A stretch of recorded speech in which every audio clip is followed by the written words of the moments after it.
다니엘서 5장을 보면은 오늘은 그 핵심 말씀은 다니엘서 5장 22절부터 23절 말씀입니다. 하나님은 경고를 알고도 마음을 낮추지 않으면 심판을 피할 수 없다는 주제입니다. 모든 사람에게는 마지막 밤이 있었습니다. 오늘은 다니엘서 5장에 기록된 바벨로니아 제국의 마지막 밤을 살펴보겠습니다. 모든 사람과 모든 나라는 언젠가 마지막을 맞이해야 합니다. 아무리 강한 제국이라도 영원할 수가 없고 아무리 많은 재산과 권력을 가진 사람도 죽음을 피할 수는 없을 것입니다. 그러나 마지막 밤의 의미는 사람마다 다릅니다. 하나님과 영원한 것을 무시하고 재물과 쾌락만을 쫓은 사람에게 마지막 밤은 심판의 밤이 됩니다. 그러나 하나님을 믿고 살아온 사람에게 죽음은 영원한 아침을 기다리는 안식의 밤이 됩니다. 다니엘서 5장에는 두 종류의 사람이 등장합니다. 한 사람은 벨사살입니다. 그는 화려한 왕궁에서 술을 마시면서 즐거워했지만 그날 밤 심판을 받았습니다. 다른 한 사람은 다니엘입니다. 그는 포로로 끌려온 사람이었지만 평생 하나님께 충성했기 때문에 제국이 무너지는 순간에도 흔들리지 않았습니다. 오늘 벨사살의 집회를 통해 무엇을 피해야 하는지 배우고 다니엘의 믿음을 통해 어떻게 마지막 시대를 준비해야 하는지 살펴보았으면 합니다. 여기 그림에서 보면 바벨로니아 마지막 잔치의 그림이 나오죠. 역사 문서상 신바벨로니아 제국의 공식적인 마지막 왕은 나보니 두세였습니다. 그 아들 벨사살은 아버지가 다른 지역에 머무는 동안 바벨론에서 왕의 권한을 행사한 왕세자이자 섭정이었습니다. 따라서 다니엘서가 벨사살을 왕이라고 부르는 것은 그가 당시 바벨론에서 실제로 왕의 권한을 행사하고 있었기 때문입니다. 기원전 539년 10월 메대와 페르시아 연합군이 바벨론을 공격하고 있었습니다. 나라가 멸망할 수 있는 위기였지만 벨사살은 귀족 1000명을 불러 큰 잔치를 베풀었습니다. 성경은 이렇게 기록합니다. 다니엘서 5장 6절에 벨사살 왕이 그의 귀족 1000명을 위하여 큰 잔치를 베풀고 그 1000명 앞에서 술을 마시니라 라고 말씀하였습니다. 그러면 군대가 성 밖까지 접근했는데 벨사살은 왜 잔치를 벌였을까요? 그는 바벨론 성을 믿었기 때문입니다. 바벨론에는 높은 성벽과 경과 문이 있었으며 유프라테스 강이 성을 통과하고 있었습니다. 식량도 충분하다고 생각했습니다. 벨사살은 아무도 바벨론을 무너뜨릴 수 없다고 자신했습니다. 그러나 그가 믿었던 성벽은 그를 구원하지 못했습니다. 벨사살은 술에 취하자 느부갓네살이 예루살렘 성전에서 가져온 금과 은 그릇을 가져오라고 명령했습니다. 왕과 귀족들, 왕비와 후궁들이 그 거룩한 그릇으로 술을 마셨습니다. 이것은 단순히 술을 마시는 문제가 아니었습니다. 하나님께 예배 드릴 때 사용하던 거룩한 그릇을 쾌락과 우상 숭배의 도구로 사용한 것입니다. 벨사살은 하나님께 속한 것을 자신의 쾌락을 위해 사용했습니다. 그리고 금과 은, 구리와 쇠, 나무와 돌로 만든 신들을 찬양했습니다. 여기서 우리 자신에게 질문해 보겠습니다. 나는 무엇을 나의 안전한 성벽처럼 믿고 있습니까? 재산입니까? 건강입니까? 지위입니까? 경험입니까? 아니면 인간관계입니까? 이런 것들은 하나님께서 주신 복이지만 우리를 영원히 지켜줄 수는 없습니다. 우리의 참된 피난처는 오직 하나님이 있습니다.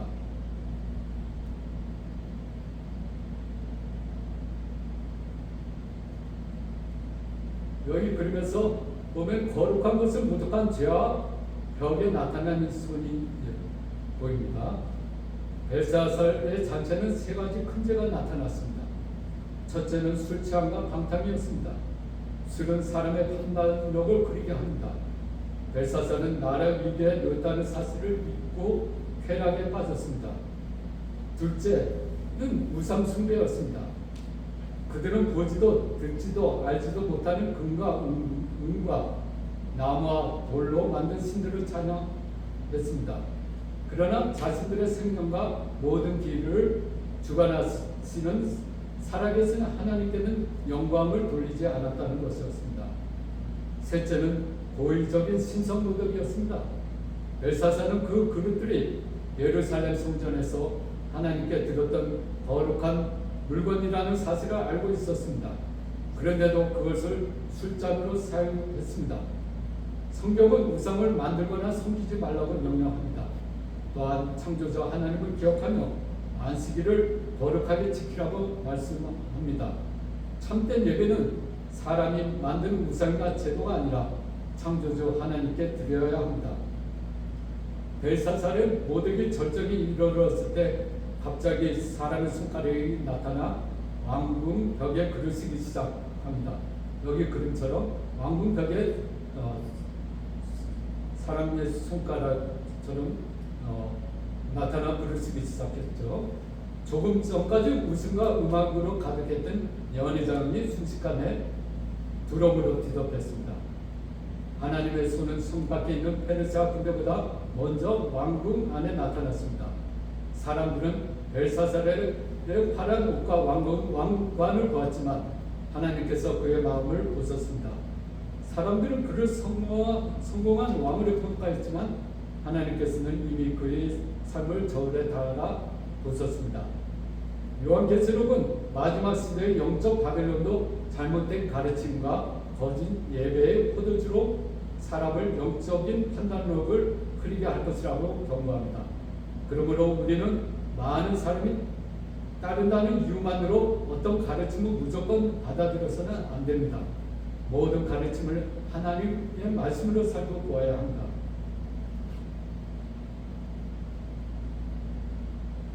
여기 그러면서 세상의 제자들과 하나님의 사람 다니엘이 보입니다. 벽에 나타난 그를 본 벨사살은 얼굴빛이 변했습니다.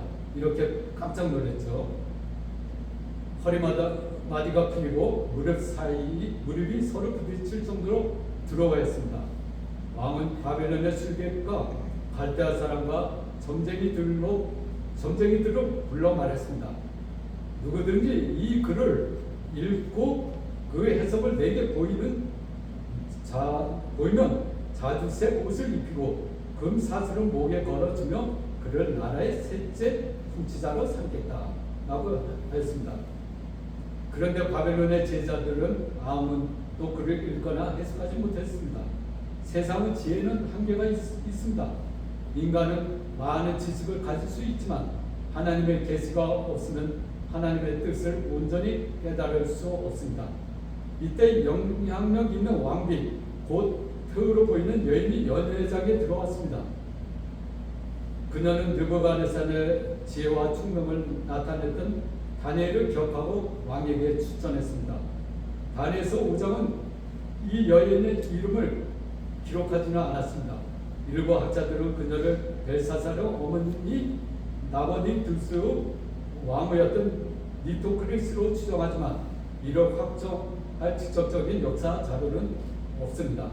따라서 그녀는 벨사살의 어머니인 폐으로 보이며 일부 학자들은 니토크리스로 추정한다라고 설명하는 것이 가장 정확합니다.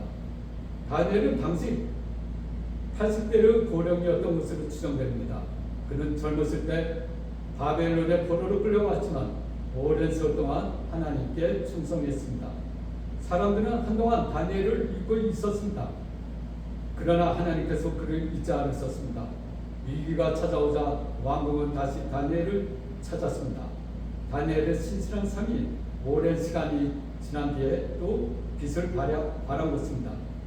위기가 갑자기 믿음을 만들어주는 것은 아닙니다. 위기는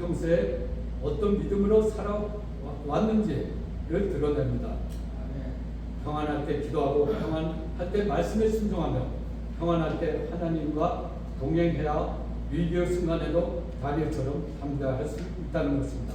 아멘. 여기 그러면서 보면 왕은 알고도 마음을 낮추지 않았습니다. 벨사살은 다니엘에게 벽의 글을 해석하는 큰 상을 주고 나라의 셋째 통치자로 삼겠다고 약속했습니다. 왜 둘째 통치자가 아니라 셋째 통치자였을까요? 동시적인 왕 나보니두스가 첫째이고 그의 아들 벨사살이 둘째였기 때문에 다니엘이 줄 수 있는 가장 높은 자리가 셋째였다고 이해할 수 있습니다. 그러나 다니엘은 왕의 재물과 지혜의 마음을 뺏기지 않았습니다. 다니엘서 5장 17절에 왕의 예물은 왕이 친히 취하시며 왕의 상급은 다른 사람에게 주옵소서. 그럴지라도 내가 왕을 위하여 이 글을 읽으며 그 해석을 아래 이르리다 라고 말했습니다. 다니엘은 왕의 비위를 맞추지 않았습니다. 죽음을 앞둔 왕에게 듣기 좋은 말을 하지도 않았습니다. 그는 하나님께서 주신 말씀을 그대로 전했습니다. 먼저 다니엘은 느부갓네살의 경험을 상기시켰습니다. 느부갓네살은 하나님께 큰 권세와 영광을 받았지만 마음이 높아졌습니다. 결국 그는 왕에 쫓겨나 들짐승처럼 생활하는 낮아짐을 경험했습니다. 그 후에 가장 높으신 하나님께서 인간 나라를 다스리신다는 사실을 인정했습니다. 다니엘서 5장 22절에 그런 다음 다니엘은 벨사살의 죄를 지적했습니다. 벨사살이여 왕은 그의 아들이 되어서 이것을 다 알고도 아직도 마음을 낮추지 아니하고 하고 말씀했습니다. 여기서 중요한 말은 다 알고도입니다. 벨사살은 느부갓네살에게 일어났던 일을 몰랐던 것이 아닙니다. 교만한 왕이 어떻게 낮아졌는지 알고 있었습니다. 그러나 알고도 마음은 낮추지 않았습니다. 벨사살의 죄는 다음과 같습니다. 첫째, 교만하여 자신을 하나님보다 높였습니다. 둘째, 성전의 거룩한 그릇을 함부로 사용했습니다. 셋째, 보지도 듣지도 알지도 못하는 우상을 찬양했습니다. 넷째, 자신의 생명과 모든 길을 주관하시는 하나님께 영광을 돌리지 않았다는 것입니다. 다니엘서 5장 23절은 하나님을 왕의 호흡을 주장하시고 왕의 모든 길을 작정하시는 하나님이라고 말씀합니다. 벨사살은 생명 없는 우상을 찬양했지만 정작 자신의 호흡을 붙들고 계신 하나님께는 영광을 돌리지 않았습니다. 우리의 호흡과 생명도 하나님의 손에 있습니다. 우리의 재산, 건강, 재능과 시간은 하나님께 맡기신 것입니다. 그러므로 우리는 모든 영광을 하나님께 돌려야 합니다. 진리를 많이 아는 것만으로도 충분하지 않습니다. 알고 있는 진리 앞에서 마음을 낮추고 순종해야 합니다. 벨사살의 가장 중요한 죄는 하나님의 교훈을 알고도 마음을 낮추지 않았다는 것입니다. 여기 그림에서 보면 메네메네 대결 우바르신, 다니엘은 벽에 쓰인 글을 읽었습니다. 메네메네 대결 우바르신. 첫째, 메네는 세워보았다는 뜻입니다. 하나님께서 벨사살의 왕국이 지속될 날수록 세워보시고 그 나라를 끝내섰다는 뜻입니다. 메네가 두 번, 메네가 두 번 반복된 것은 그 심판이 확정되었음을 강조합니다. 둘째, 대결은 저울에 달았다는 뜻입니다. 벨사살의 성과 통치를 하나님의 공의로 저울에 달아보았더니 부족함이 드러났다는 의미입니다. 사람의 평가는 성공한 왕처럼 보였지만 하나님의 평가에는 부족했습니다. 올해의 삶도 하나님의 절 앞에 놓이게 됩니다. 사람은 외모, 업적을 보이지만 하나님께서 동기와 마음과 믿음을 보십니다. 셋째, 우바르신. 우는 그리고라는 뜻의 적수사입니다. 그리고 넷째, 바르신은 나누어졌다는 뜻입니다. 벨사살은 나라가 나뉘어 메대와 페르시아 사람들에게 넘어갈 것이라 예언합니다.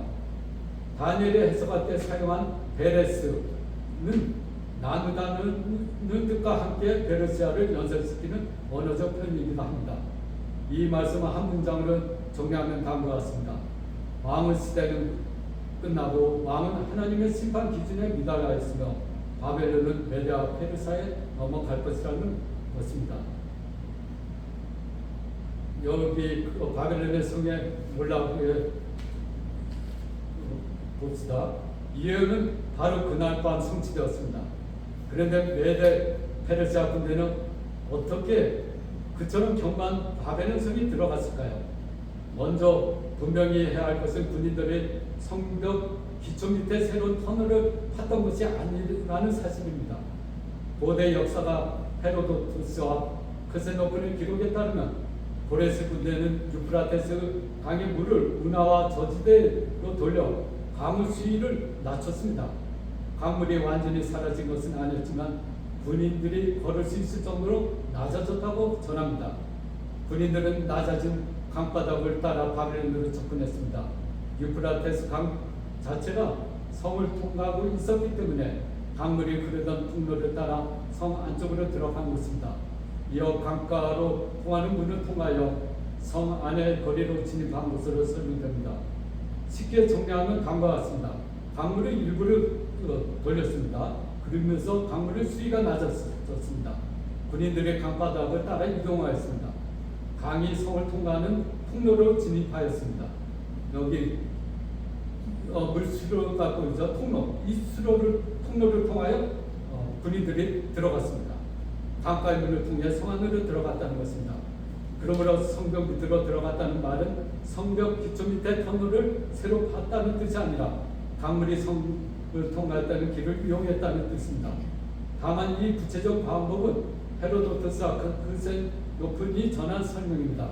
비교적 그 시대에 가까운 나보니두스 영대계는 우그바르와 고레스 군대가 바벨론에 전투 없이 들어갔다고 기록되었고 강물을 돌린 작전은 설명되어 있지 않습니다.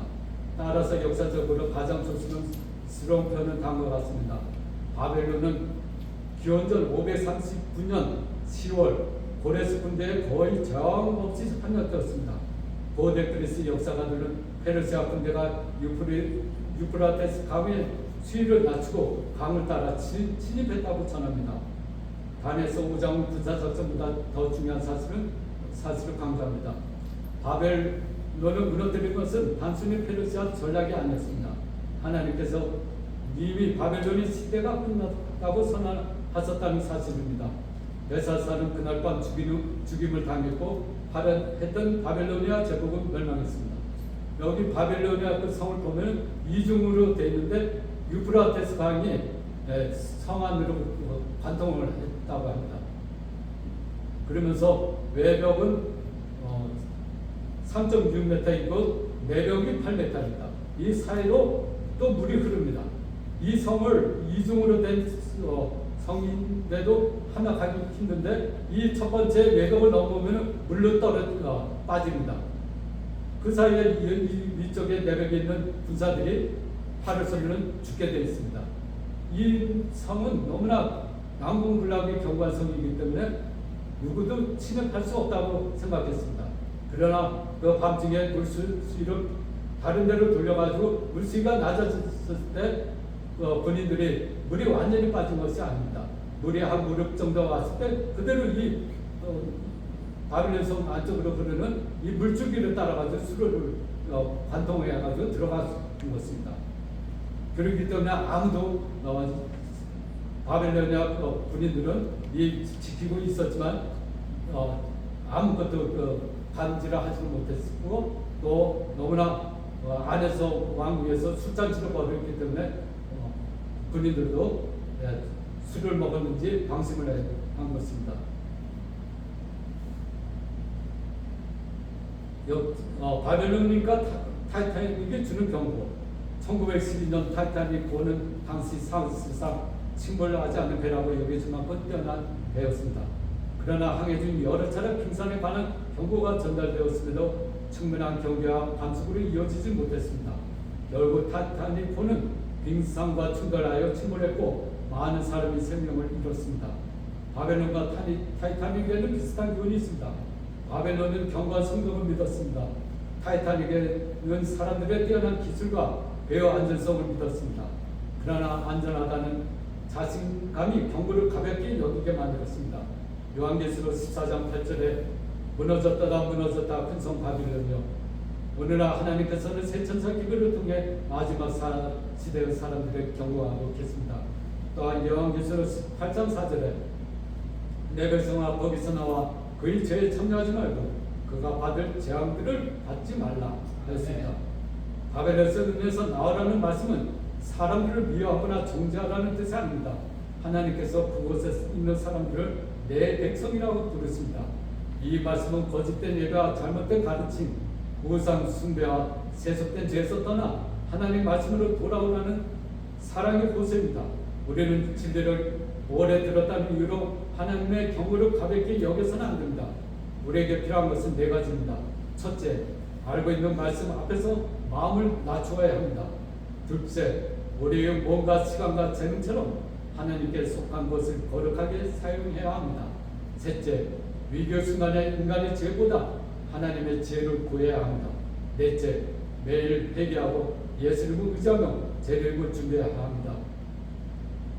오늘 말씀을 세 가지 질문으로 정리해 보겠습니다. 첫째, 벨사살이 심판받는 가장 중요한 이유는 무엇입니까?